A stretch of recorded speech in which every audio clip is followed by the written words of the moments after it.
Mom and Asher family's getting its groove back on. It's week 6 postpartum. If you're new to these updates, each week I talk about the physical, emotional, and spiritual aspects of postpartum living. And let's start with the physical. Physically, we are doing fantastic. I have to say, I adore the 6-week milestone. First of all, I can't believe we're there already. And secondly, I feel like it's a time when the baby kind of hits their groove. They just are doing great. And that's how Paloma's doing. Her stomach is expanded so she can drink more of my milk. She's not choking and coughing on it because I do have a lot of milk and it's a very fast letdown. So it takes a while for the baby to get used to that.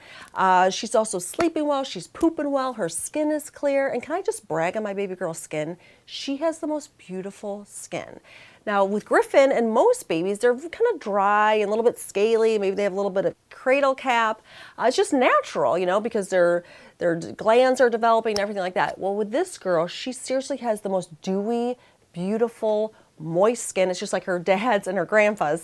So that's so fun. Her eyelashes are filling out and she's really having great times of wakefulness. We're trying to push her more like 2 hours of wakefulness during the day, and she's on her activity mat and she's staring around. So I really feel like she's coming to life. And it's just good. She doesn't have the gas like she used to have. She's not getting the hiccups all the time. I love it. Also, Michael and I are really excited physically because we decided on the new year to do the paleo diet for at least 30 days and just see how it goes. This is actually more of Mike's idea, which is kind of interesting because he is a huge carb guy. So you don't know what the paleo diet is. Basically, it's about eliminating foods that are newer to our food supply, which is basically grains, dairy, and legumes. So Mike, though, is a huge carb guy. He also grew up in Wisconsin, so he loves his dairy products. So for him, I think it's going to be an interesting adjustment. He's doing great, though, a couple days in. But he's the kind of guy, like for breakfast, normally he'd have a huge bowl of oatmeal with banana and honey and milk and, you know, oh gosh, his coffee with milk and, you know, just he loves his carbs. He does. So we'll see how he does with it. But for me, it's actually not that big of an adjustment. The biggest thing for me is giving up the dairy, which I did already several weeks ago for Paloma because I didn't want to add to any gassiness that she might have. That's hard for me.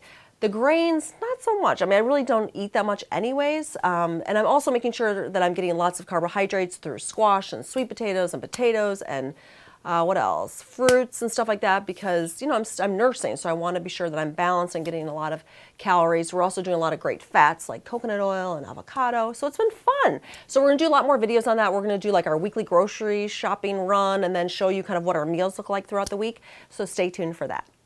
Emotionally, I feel like we're hitting our groove too. When we first brought our newborn home, I think all of us were a little bit stressed out about it, and like there's things that, you know, we were just more touchy around each other, maybe a little bit more argumentative at times. And now I feel like we're just all in a really great place. In fact, I am so flooded with love for my husband. It is crazy because you just don't realize how much they help until you have like multiple children, and it's just stressful. I mean, in those stressful events in life, you either can get closer to your partner or become estranged from your partner and pick on each other and like let the stress kind of tear you apart. And I've just been really leaning in and just like praising him and just been so grateful for his help. Not only around the house or with Griffin, but he's also been really great with Paloma. They have this really sweet bond. It must be because they have Twinkie birthdays. But he also will put her down a lot for a nap, which is so awesome. Because what I find is a lot of times when she wants to be soothed or cuddled with me, she wants the boob. And then the boob is filled with milk, and then she gets frustrated because she doesn't want the milk, she just wants soothing. So sometimes Mike is actually better putting her down because he can soothe her in other ways.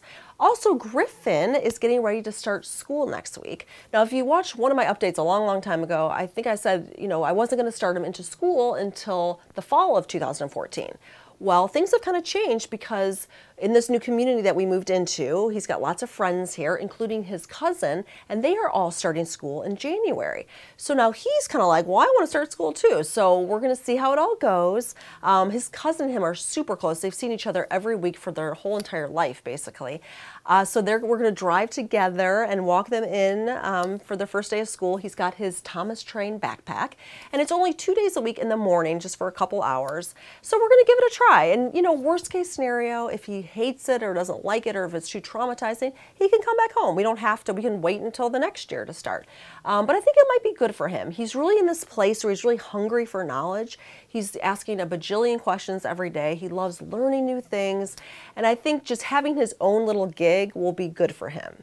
Spiritually, I love this time of year because it's so reflective. I mean, you can think about the year that's passed and also about the year to come and kind of what your goals are for the new year. And in fact, we actually had a party on New Year's Eve. It was totally last minute, but we said, you know what, we're not going to be going out because we got a newborn and a toddler. And so we just had a bunch of our friends over that have little kids, and we were all in it together. The kids were playing. We were just eating and drinking. It was an awesome time.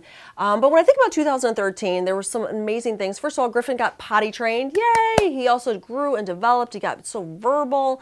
I just love learning all about him and as he's growing as this little human being.